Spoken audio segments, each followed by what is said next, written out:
ಇಲ್ಲಿವರೆಗೂ ಇವಳ ಜೊತೆ ಬರೀ ಜಗಳ ಆಡಿದ್ದು ಕಿತ್ತಾಡಿದೆ ಆಗಿತ್ತು.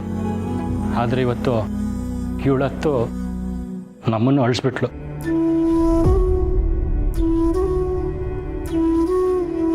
ಪ್ರತಿ ಹೆಣ್ಣಿಗೂ ತನ್ನ ತವ್ರ ಮನೆ ಹಿರಿಮೆ ಗೊತ್ತಾಗುವಂಥ ದಿನ ಇದು. ಇಷ್ಟು ವರ್ಷ ಇಲ್ಲೇ ಇದ್ದರೂ ನಾನು ಈ ಮನೆನ ಇಷ್ಟೊಂದು ಹಚ್ಕೊಂಡಿದ್ನ ಅಂತ ಗೊತ್ತೇ ಇರಲ್ಲ. ಅದೇ ಈ ಮನೆ ಬಿಟ್ಟು ಇನ್ನೊಂದು ಮನೆಗೆ ಸೊಸೆಯಾಗಿ ಹೋದಾಗ ತಾನು ಹುಟ್ಟಿ ಬೆಳೆದಿದ್ದ ಮನೆಗೆ ಇನ್ನು ಮುಂದೆ ಜೀವನ ಪೂರ್ತಿ ನಾನು ಅತಿಥಿಯಾಗಿ ಬರಬೇಕು ಅಂತ ನೆನೆಸ್ಕೊಂಡ್ರೆ ಯಾವ ಹೆಣ್ಣಿಗಾಗಲಿ ಕಣ್ಣೀರು ಬರುತ್ತೆ. ನಿಮ್ಮ ಮಾತು ನಿಜ. ನಾನು ಈ ಮನೆನ ಇಷ್ಟೊಂದು ಪ್ರೀತಿ ಮಾಡ್ತೀನಿ ಅಂತ ಇವತ್ತವರೆಗೂ ಗೊತ್ತೇ ಇರಲಿಲ್ಲ. ಇಷ್ಟು ಬೇಗ ಮದುವೆ ಬೇಡವಾಗಿತ್ತೇನೋ. ಇನ್ನೊಂದು ಸ್ವಲ್ಪ ವರ್ಷ ಈ ಮನೆಯಲ್ಲೇ ಇರಬೇಕು ಅಂತ ಅನ್ನಿಸ್ತಾ ಇದೆ. ಅಯ್ಯೋ ದಡ್ಡಿ, ಮದುವೆ ಆಗಿ ಹೋಗ್ತಿದ್ಯಾ ಅನ್ನೋ ಮಾತ್ರಕ್ಕೆ ಈ ಮನೆ ನಿನ್ನಿಂದ ದೂರ ಆಗುತ್ತೆ ಅಂತ ಯಾಕೆ ಅನ್ಕೋತಿದ್ಯಾ? ಮದುವೆ ಆದಮೇಲೆ ನಿನ್ನ ಗಂಡನ್ನ ಕರ್ಕೊಂಡು ಈ ಮನೇಲಿ ಎಷ್ಟು ದಿನ ಇರಬೇಕು ಅನ್ಸುತ್ತೋ ಅಷ್ಟು ದಿನ ಇದ್ಬಿಡಿ. ನಾವಂತೂ ನಿಮಗೆ ಡಿಸ್ಟರ್ಬ್ ಮಾಡಲ್ಲಪ್ಪ.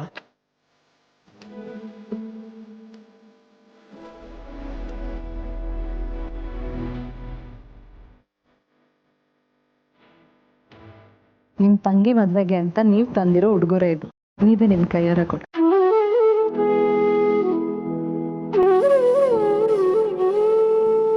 ಮದುವೆಗೆ ಅಂತ ನಮ್ಮ ಕಡೆ ಒಂದು ಸಣ್ಣ ಉಡುಗೊರೆ.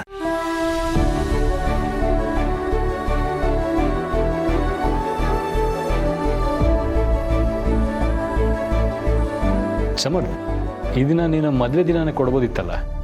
ಇಲ್ಲ ಸರ್, ಮದುವೆಗೆ ದೊಡ್ಡ ದೊಡ್ಡ ಶ್ರೀಮಂತರೆಲ್ಲ ಬಂದಿರ್ತಾರೆ. ಅವರು ತುಂಬ ಗಿಫ್ಟ್ಗಳನ್ನ ಕೊಡ್ತಿರ್ತಾರೆ. ಅವ್ರು ಕೊಡೋ ಗಿಫ್ಟ್ಗಳ ಮಧ್ಯೆ ನನ್ನ ಗಿಫ್ಟ್ ಎಲ್ಲೂ ಕಳೆದೋಗ್ಬಾರ್ದು ಅಂತ ಈಗಲೇ ಕೊಡ್ತಾ ಇದ್ದೀನಿ ಅಷ್ಟೇ. ಓಹೋ, ಈಗ ಲಾಜಿಕ್ಕು. ಆಗ್ಬೋದು. ನಿಧಿ ತಗೋಮ್ಮ. ಸಿರಿ, ನೀನೇ ಅವಳು ಕತ್ತಿಗೆ ಹಾಕು. ಇಲ್ಲ, ನಂಗೆ ಯಾವ ಗಿಫ್ಟು ಬೇಡ. ಬೇಡವಾ? ಏಕೆ? ಇವರೆಲ್ಲ ನನ್ನ ಮದುವೆಗೆ ಬರ್ತಿದ್ದಾರಲ್ಲ, ಅಷ್ಟೇ ಸಾಕು ಬ್ರೋ. ನಂಗೆ ಯಾವ ಗಿಫ್ಟು ಬೇಡ. ಹಾಗೆಲ್ಲ ಅನ್ನೋ ಹಾಗೆ ಇಲ್ಲ. ನಾನು ಅಭಿ ಗಿಫ್ಟ್ ಕೊಟ್ಟರೆ ತೊಗೊಳಲ್ಲ ನೀನು?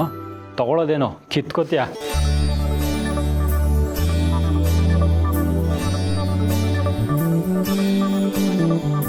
ಈಗ ಅಣ್ಣನ ಸ್ಥಾನದಲ್ಲಿ ನಿಂತ್ಕೊಂಡು ಅವ್ನು ಗಿಫ್ಟ್ ಕೊಡ್ತಿದ್ದಾನೆ, ನೀನು ಬೇಡ ಅನ್ಬಾರ್ದು. ಹೌದು ನಿಧಿ, ಇದನ್ನು ಹುಡುಗರೇ ಅನ್ಕೋಬೇಡ, ಅಣ್ಣನ ಆಶೀರ್ವಾದ ಅನ್ಕೋ. ನೀನು ಅವನ ಕೈಗೆ ಕಂಕಣ ಕಟ್ಟಿದ್ಯಾ. ಈ ಅರ್ಶನದ ದಾರ ಆ ಚಿನ್ನಕ್ಕಿಂತ ಬೆಲೆ ಬಾಳೋ ಅಂಥದ್ದು. ಹಾಗಿರುವಾಗ ನೀನು ಅವನಿಂದ ಉಡುಗೊರೆ ತಗೊಂಡ್ರೆ ತಪ್ಪೇನೂ ಇಲ್ಲ. ತಗೋ. ನಿಧಿ, ತುಂಬ ಅಂಗಡಿಗಳನ್ನ ಸುತ್ತಿ ಸುತ್ತಿ ಈ ಚೈನ್ನ ಸೆಲೆಕ್ಟ್ ಮಾಡಿದ್ದೀವಿ. ನಿಮ್ಗೆ ಇಷ್ಟ ಆಗುತ್ತೋ ಇಲ್ವೋ ಗೊತ್ತಿಲ್ಲ, ಆದರೆ ಇದನ್ನ ನೀನು ಹಾಕೊಂಡ್ರೆ ತುಂಬ ಚೆನ್ನಾಗಿ ಕಾಣಿಸ್ತೀಯ ಅನ್ನೋ ನಂಬಿಕೆ ಅಂತೂ ನನಗಿದೆ.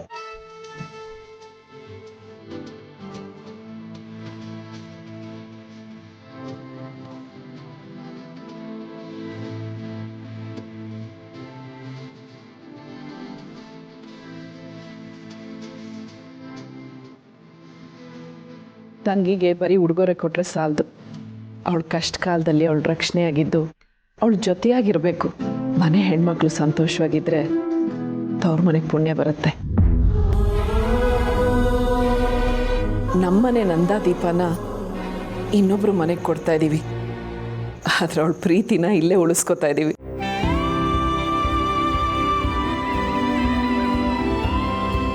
ಆ ಪ್ರೀತಿನೇ ಈ ಮನೆಗೆ ಬೆಳಕಾಗಿರುತ್ತೆ.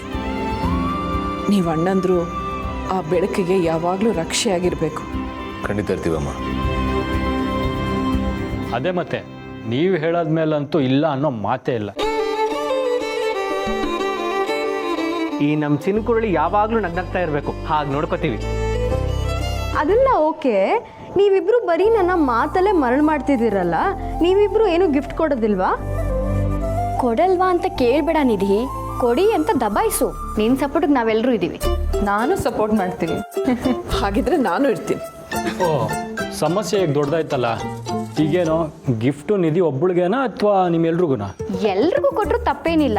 ಗಿಫ್ಟ್ ಸಿಗುತ್ತೆ ಅಂದರೆ ಯಾವ ಹೆಣ್ಮಕ್ಳು ತಾನೇ ಬೇಡ ಅಂತಾರೆ. ಹೋಗ್ಲಿಕ್ಕೇನಾ ಉಡುಗೊರೆನಾ ಬೇಡ ಅನ್ನೋ ಹೆಣ್ಣು ಇಡೀ ಭೂಮಿ ಮೇಲೆ ಹುಟ್ಟಿಲ್ಲ.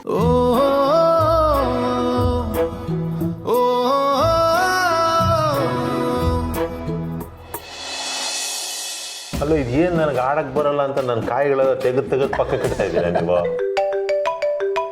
ಅನ್ಕೊಂಡೆ ಇದೇ ಆಗತ್ತೆ ಅಂತ. ಅಲ್ಲ, ಆಟದಲ್ಲಿ ಸೋಲ್ತಾ ಇದ್ರು ಇಷ್ಟು ಖುಷಿಯಾಗಿದೆಯಲ್ಲ.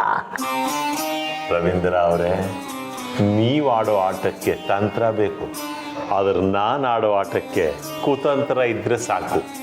ಈ ತಂತ್ರಕ್ಕೂ ಕುತಂತ್ರಕ್ಕೂ ತುಂಬಾನೇ ವ್ಯತ್ಯಾಸ ಇದೆ. ಈಗ ಇನ್ನು ಮುಂದೆ ನನ್ನ ಆಟ ಶುರು, ಇದನ್ನ ನೀವೊಬ್ಬರೇ ಆಡ್ಕೊಳ್ಳಿ. ಈಗ ಬಂದೆ.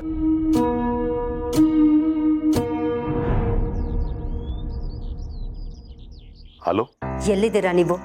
ಇಲ್ಲೆಲ್ಲೂ ಕಾಣ್ತಾ ಇಲ್ಲ. ಕಾಣಕ್ ನಾನು ಅಲ್ಲಿಗೆ ಬಂದಿದ್ದಿರ್ತಾನೆ ಮೇಡಮ್. ನನ್ನ ಮನೆಯಲ್ಲೇ ಬಿಟ್ಟು ಹೋಗಿದ್ದಾರೆ. ಓಹೋ, ಯಾಕೆ? ಇಂಥ ಶುಭ ಕಾರ್ಯಗಳಲ್ಲಿ ನೀವು ಇರಬಾರ್ದು ಅಂತನಾ? ಅಲ್ಲ, ಆ ಮನೆಯವರು ನಿಮ್ಮನ್ನು ಅಷ್ಟೊಂದು ನೆಗ್ಲೆಕ್ಟ್ ಮಾಡ್ತಿದ್ದಾರೆ, ಆದರೂ ನಿಮ್ಗೇನು ಅನ್ಸೋದೇ ಇಲ್ವಾ? ಅನ್ಸತ್ತೆ ಮೇಡಮ್, ಆದರೆ ಅನ್ಸಿದ್ದೆಲ್ಲ ಮಾಡೋಕ್ಕಾಗಲ್ವೇ? ಅನ್ಸಿದ್ದನ್ನ ಮಾಡೋಕ್ಕಾಗಲಿಲ್ಲ ಅಂದರು ಕಡೆ ಪಕ್ಷ ನಾನು ಹೇಳಿದ್ದನ್ನ ಮಾಡ್ತೀರಾ ಅಲ್ವಾ?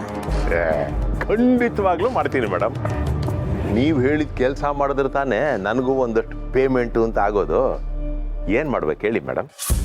ನೋಡು, ಆ ದತ್ತನ ಮನೆಯವರು ಇನ್ನು ಮುಂದೆ ನಮ್ಮ ಮನೇಲಿ ನಡೆಯೋ ಯಾವ ಕಾರ್ಯಗಳಲ್ಲೂ ಭಾಗವಹಿಸಬಾರ್ದು. ನಮ್ಮ ಮನೆ ಸಂತೋಷದಲ್ಲಿ ಅವರು ಭಾಗಿಯಾಗಬಾರ್ದು. ನನ್ನ ಮಗಳ ಮದುವೆಯಲ್ಲಿ ಅವರ ನಗು ಕಾಣಬಾರ್ದು. ನೀನೇನು ಮಾಡ್ತೀಯೋ ಗೊತ್ತಿಲ್ಲ. ನಿನಗೆಷ್ಟು ದುಡ್ಡು ಬೇಕೋ ಅಷ್ಟು ದುಡ್ಡನ್ನು ನಾನು ಕಳಿಸ್ತೀನಿ, ಆದರೆ ಅವರು ಇಲ್ಲಿರಬಾರ್ದು.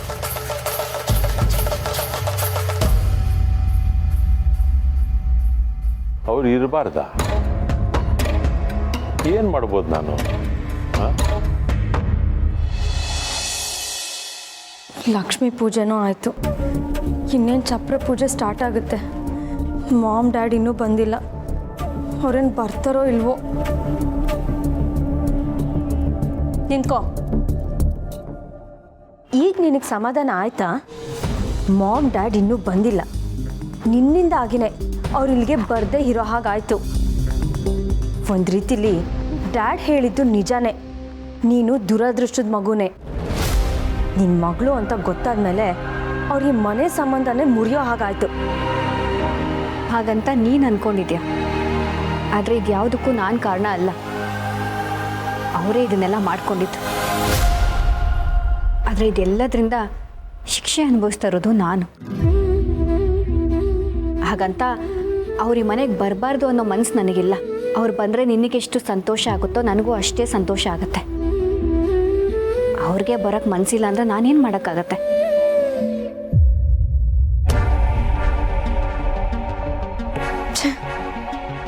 ಮಾಮ್ ಮತ್ತು ಡ್ಯಾಡು ಎಷ್ಟು ಚೆನ್ನಾಗಿ ಮನೆಗೆ ಬರ್ತಾಯಿದ್ರು. ನನ್ನ ನೆನಪಾದಾಗೆಲ್ಲ ಬಂದು ನನ್ನ ಮಾತಾಡಿಸ್ತಿದ್ರು. ಆದರೆ ಈಗ ಅವ್ರು ಈ ಮನೆಗೆ ಬರದೇ ಇರೋ ಹಾಗಾಯಿತು. ಇವತ್ತು ಪೂಜೆಗೆ ಏನಾದರೂ ಮಾಮ್ ಡ್ಯಾಡ್ ಬರದೇ ಹೋದರೆ ಪೂರ್ಣಿನಂತೂ ಸುಮ್ಮನೆ ಬಿಡಲ್ಲ.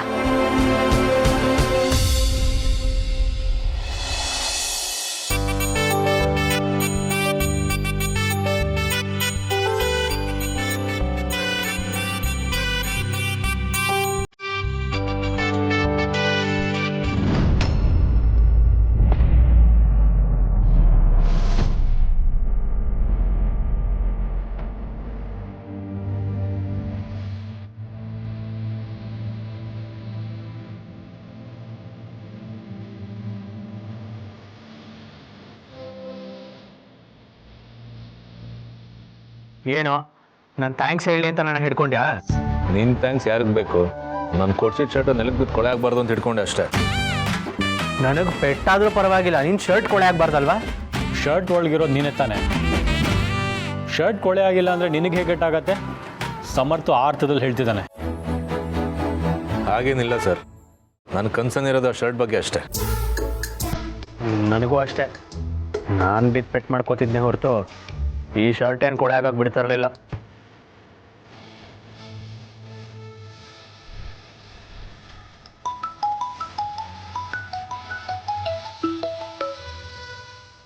ಹೇಳಿ. ಸಮರ್ಥ, ಇಲ್ಲಿ ಒಂದು ದೊಡ್ಡ ಅನಾಹುತಾನೆ ಆಗೋಗಿದೆ. ನೀವೆಲ್ಲರೂ ಈ ಕೂಡಲೇ ಬೇಗ ಇಲ್ಲಿ ಬರ್ಬೇಕು. ಬೇಗ ಬನ್ನಿ. ಅನಾಹುತನ? ರವೀಂದ್ರ ಅವರು ಬದುಕೋದೆ ಕಷ್ಟ ಆಗ್ಬಿಟ್ಟಿದೆ ಅಪ್ಪ. ಬೇಗ ಬರ್ಬೇಕು ನೀವು. ಏನ್ ಮಾತಾಡ್ತಿದ್ದೀರಾ ನೀವು? ಸುಮ್ಮನೆ ಏನೇನೋ ಹೇಳ್ಬೇಡಿ. ಅಯ್ಯೋ, ಇದೇನು ಸುಮ್ಮನೆ ಏನೇನೋ ಹೇಳೋ ವಿಚಾರನೇನಪ್ಪ ಸಮರ್ಥಿದು. ನೋಡು, ಅವ್ರ ಪ್ರಾಣ ಹೋಗೋದ್ರೊಳಗೆ ದಯವಿಟ್ಟು ನೀವೆಲ್ಲರೂ ಇಲ್ಲಿಗೆ ಬಂದ್ಬಿಡಿ. ಕೊನೆ ಸಲ ಅಪ್ಪ ಅವ್ರ ಮಗಳ ಮುಖನಾದ್ರೂ ನೋಡ್ಬಿಡ್ಲಿ. ಮೊದಲು ಏನಾಯ್ತು ಅಂತ ಹೇಳಿ. ಅಯ್ಯೋ, ನಿಧಾನವಾಗಿ ಹೇಳೋ ವಿಚಾರ ಅಲ್ಲ ಇದು. ಬೇಗ ಬಂದು ಏನಾಗಿದೆ ಅಂತ ನೀವೇ ನೋಡಿ. ಉಸಿರು ಹೋಗೋ ಪರಿಸ್ಥಿತಿ ಬಂದ್ಬಿಟ್ಟಿದ್ಯಪ್ಪ. ಬೇಗ ಬನ್ನಿ. ಹಲೋ ಹಲೋ, ಸಮರ್ಥ ಏನಾಯ್ತು? ಸಿರಿಯವ್ರ ತಂದಾಗ ಏನೋ ಸೀರಿಯಸ್ ಅಂತೆ. ಅವ್ರ ಮನೇಲಿದ್ರು, ಆರೋಗ್ಯ ಸರಿ ಇರಲಿಲ್ಲ. ಅಯ್ಯೋ ಹೌದಾ? ಯಾವ್ದಾರು ಆ್ಯಂಬುಲೆನ್ಸಿಗೆ ಕಾಲ್ ಮಾಡಲಾ? ಇರು, ಯಾವ್ದಾರು ಹಾಸ್ಪಿಟ್ಲಿಗೆ ಕಾಲ್ ಮಾಡ್ತೀನಿ. ಇಲ್ಲ, ಅದೆಲ್ಲ ಏನು ಬೇಡ. ನಾನು ಸಿರಿಯನ್ ಸಂದಿನ ಕರ್ಕೊಂಡು ಇವಾಗಲೂ ಹೊರಡ್ತೀನಿ.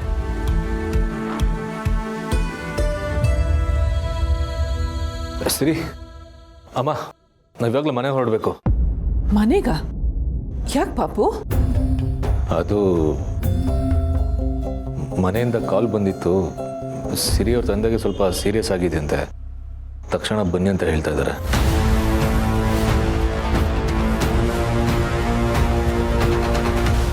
ಪರವಾಗಿಲ್ವೇ? ಜುಗ್ಗ ಇಷ್ಟು ಬೇಗ ಕೆಲಸ ಮಾಡಿದ್ದಾನೆ. ಒಳ್ಳೆ ಐಡಿಯಾನೇ ಮಾಡಿದ್ದಾನೆ. ಹಾಗಿದ್ರೆ ಇವರೆಲ್ಲರೂ ಈಗಿಂದೀಗಲೇ ತೊಲಗಿ ಹೋಗ್ತಾರೆ. ಏನಾಗಿದೆ ಅಂತೆ ಸಮರ್ಥ್? ಡಾಕ್ಟ್ರಿಗೆ ಫೋನ್ ಮಾಡಲಾ? ಬೇಕಿದ್ರೆ ಅಭಿನೂ ಕರ್ಕೊಂಡು ಹೋಗು. ಶಾಸ್ತ್ರಗಳು ನಡೀತಾ ಇರುತ್ತೆ. ನಮಗೆ ಶಾಸ್ತ್ರಗಳು ಎಷ್ಟು ಮುಖ್ಯನೋ ಅವರ ಆರೋಗ್ಯನೂ ಅಷ್ಟೇ ಮುಖ್ಯ. ಥ್ಯಾಂಕ್ಸ್ ಮಾವ, ನೀವಿಷ್ಟು ಹೇಳಿದ್ರಲ್ಲ, ಮನಸ್ಸಿಗೆ ಸ್ವಲ್ಪ ಸಮಾಧಾನ ಆಯಿತು. ನಾನು ಸಂಧ್ಯಾ ಮನೆಗೆ ಹೋಗಿ ಅಪ್ಪನ ಜೊತೆ ಇರ್ತೀವಿ. ಸಮರ್ಥ್, ನೀನು ಇಲ್ಲೇ ಇರು. ಅಲ್ಲೇನಾದರೂ ತೊಂದರೆ ಆದರೆ ನಾನು ನಿನಗೆ ಫೋನ್ ಮಾಡ್ತೀನಿ, ಅವಾಗ ಬರುವಂತೆ. ಇಲ್ಲ ಸಿರಿ, ನಾನು ಬರ್ತೀನಿ. ನೀವಿಬ್ಬರೇ ಹೋಗಿ ಏನು ಮಾಡ್ತೀರಾ? ಇಲ್ಲ ಅಣ್ಣ, ಇಲ್ಲಿನ ಅವಶ್ಯಕತೆ ಇದೆ. ಅಕಸ್ಮಾತ್ ಅಂಕಲಿಗೆ ಹುಷಾರಿಲ್ಲ ಅಂದರೆ ನಾವೇ ಅವ್ರನ್ನ ಹಾಸ್ಪಿಟಲ್ಗೆ ಕರ್ಕೊಂಡು ಹೋಗ್ತೀವಿ. ನೀನು ಬಂದರೆ ಅದನ್ನೇ ತಾನೇ ಮಾಡ್ತೀಯಾ? ಅಲ್ಲಿಗೆ ಹೋಗಿ ಯಾವುದಕ್ಕೂ ನಾವು ನಿಮ್ಗೆ ಕಾಲ್ ಮಾಡ್ತೀವಿ.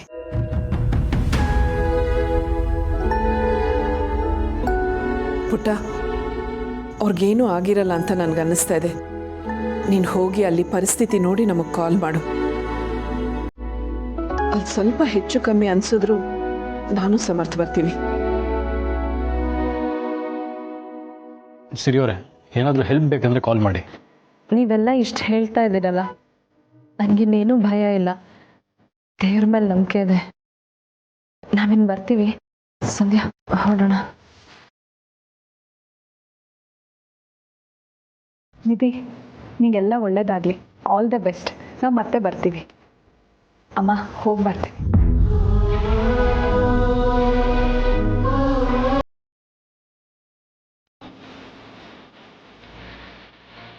ಛೇ, ಈ ಸಮರ್ಥ ಮಾತ್ರ ಇಲ್ಲೇ ಉಳಿಯೋ ಹಾಗಾಯ್ತು. ಅವನು ಯಾವನೋ ಸೀರಿಯಸ್ ಅಂತ ಹೇಳೋದಕ್ಕಿಂತ ಹೋಗೇ ಬಿಟ್ಟ ಅಂತ ಹೇಳಿದ್ದಿದ್ರೆ ಚೆನ್ನಾಗಿರ್ತಾ ಇತ್ತೋ ಏನೋ. ಇಲ್ಲ, ಹಾಗೆ ಹೇಳಿದ್ದಿದ್ರೆ ನನ್ನ ಮಗಳ ಮದುವೆಗೆ ಅಪಶಕುನ ಆಗ್ತಾ ಇತ್ತು. ಹಾಳಾಗಿ ಹೋಗಲಿ, ಅವರಾದ್ರೂ ತೊಲಗಿದ್ರಲ್ಲ.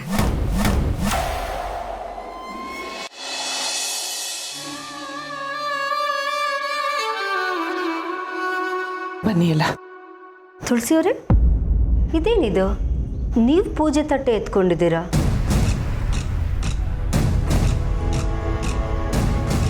ನೀವಿರೋ ಪರಿಸ್ಥಿತಿಲಿ ಶಾಸ್ತ್ರ ಸಂಪ್ರದಾಯಗಳ ಪ್ರಕಾರ ಪೂಜೆ ಕಾರ್ಯಗಳನ್ನು ಮಾಡಬಾರ್ದು.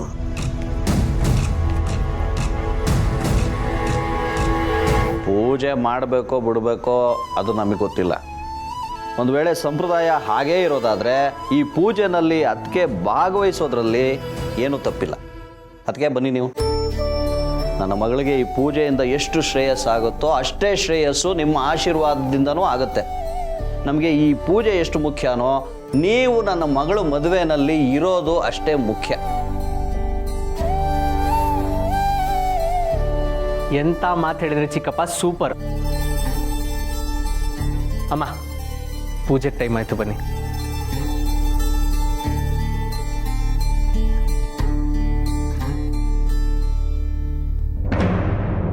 ನೀನು ಅಂದ್ಕೊಂಡಿದ್ದೇ ಒಂದು, ವಿಧಿ ಆಡ್ತಿರೋ ಆಟನೇ ಇನ್ನೊಂದು. ಪಾಪ ನಿನ್ನ ಮಗಳು ಸೊಸೆ ಈ ಸಂಭ್ರಮದಲ್ಲಿ ಇಲ್ಲದೆ ಇರೋ ಹಾಗಾಯಿತು. ಇದಿನ್ನೂ ಶುರು ಅಷ್ಟೇ. ನಾಳೆ ದಿನ ನೀನು ಇರ್ತೀಯೋ ಇಲ್ವೋ ಯಾರಿಗೆ ಗೊತ್ತು. ನಡೀತಾ ಇರೋದು ನಿನ್ನ ಮಗಳ ಮದುವೆ. ಈ ಮದುವೆ ಕಾರ್ಯಗಳನ್ನ ಖುಷಿಯಿಂದ ನೀನು ಕಣ್ ತುಂಬ್ಕೊ. ಮಗಳು ಮದುವೆ ಸಂಭ್ರಮ ಮನಸ್ಸಲ್ಲಿರಬೇಕು. ಅದು ಬಿಟ್ಟು ವಿಷ ಕಾರೋ ದ್ವೇಷ ಅಲ್ಲ. ನಿನ್ನ ಒಳಗಿರೋ ವಿಷ ಮೊದಲು ಕೊಲ್ಲೋದು ನಿನ್ನನ್ನೇ. ಸಾಯೋಕ್ಕೂ ಮುಂಚೆ ನೆಮ್ಮದಿಯಿಂದ ಮಗಳ ಮದುವೆ ಮಾಡು.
ಡ್ಯಾಡ್,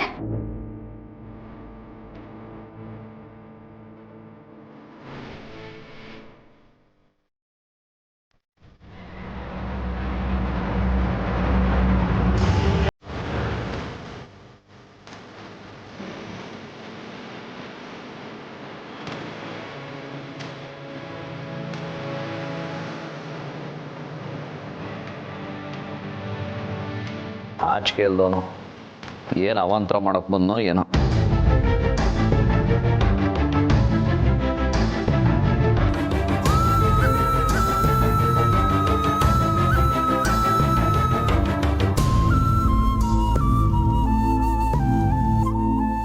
ನೀವು ಯಾವ ಮುಖ ಇಟ್ಕೊಂಡು ಇಲ್ಲಿಗೆ ಬಂದಿದ್ದೀರಾ? ಅಭಿ, ಏನು ಮಾತಾಡ್ತಿದ್ಯಾ ನೀನು? ಪರವಾಗಿಲ್ಲ, ಇದೆಲ್ಲ ಎಕ್ಸ್ಪೆಕ್ಟ್ ಮಾಡೇ ಬಂದಿದ್ದು ನಾನು.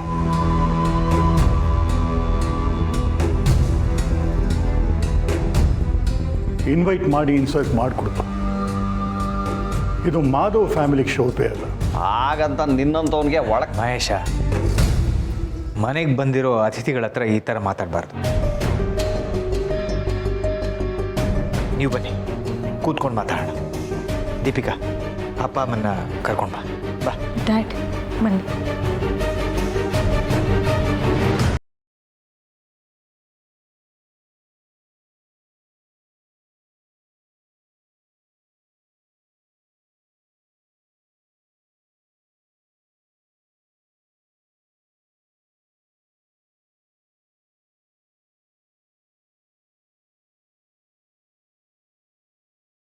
ಮನಸ್ಸನ್ನು ನೀನು ಗಟ್ಟಿ ಮಾಡ್ಕೋಬೇಕು.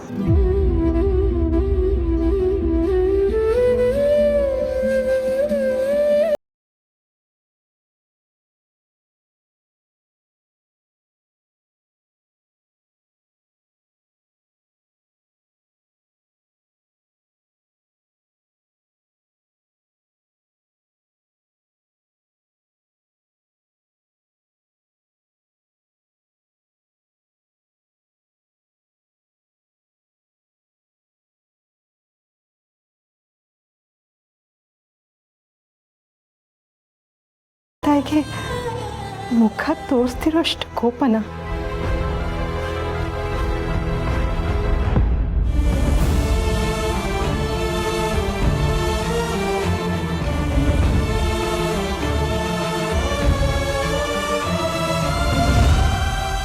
ದಯವಿಟ್ಟು ನೀವು ಇಲ್ಲಿರಬೇಡಿ, ಇಲ್ಲಿಂದ ಹೊರಟೋಗಿ.